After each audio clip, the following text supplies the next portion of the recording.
Hi, I'm Tom and this is Adult Game Reviews. Welcome to my second hidden gem video on the channel. This time, it's Cross Realms by Dusk Duct. I would say 90% of the VNs or games I play end up in the average or below average range. Not the size, mate.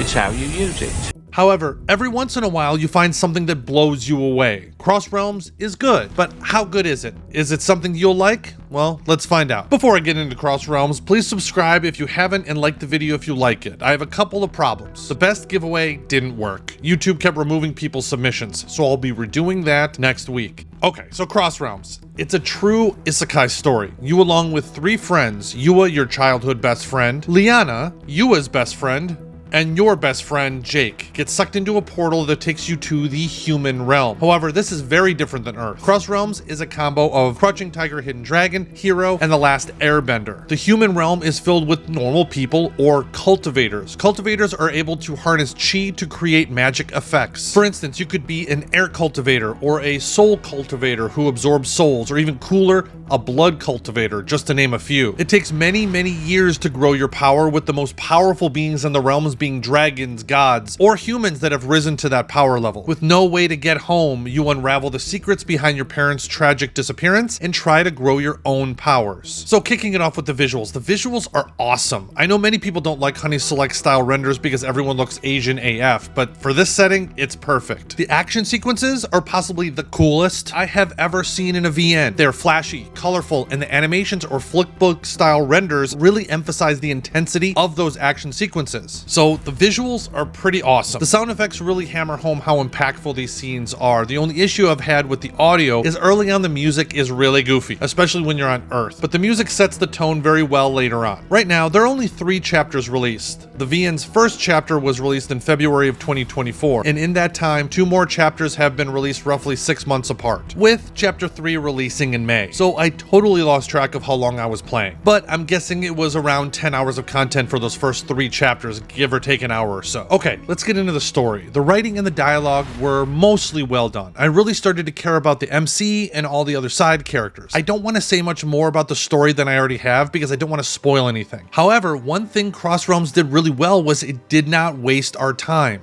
Don't waste my time. Right when I started to feel like things could start to drag, all of a sudden something action-packed happened or something emotional happened, which really kept me in it and I didn't get bored. And while you may not care about every little mini plot, I really cared about all the characters, and some of those moments could be pretty emotional. However, it didn't feel like there were that many decisions to be made. Even when we got some choices, they didn't feel super impactful. But there is a point-based system with each of the girls, so I think the decisions probably mattered more than you may initially think. But only time will tell. As far as the spicy content, it was really well done, with some being pretty involved, but they don't happen all that often, so kind of beware. On a side note, one thing I liked is there's a chart showing your power level compared to everyone else. You can access it at any time, and it was a nice touch to help the reader figure out what the power levels are and how everyone else compares. I love it when VNs make these little charts to help the reader make sense of the world. Okay, let's move on to some of the things that I didn't like. The first issue that I had was there are little chunks of time where there are grammatical issues. It's not the worst I've seen, but it is noticeable. From misspellings or using the wrong word, those can take away from the usually awesome experience. The second issue is everyone has baby hands. Yes!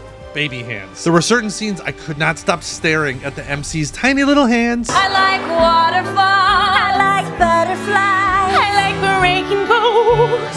I like chasing cars.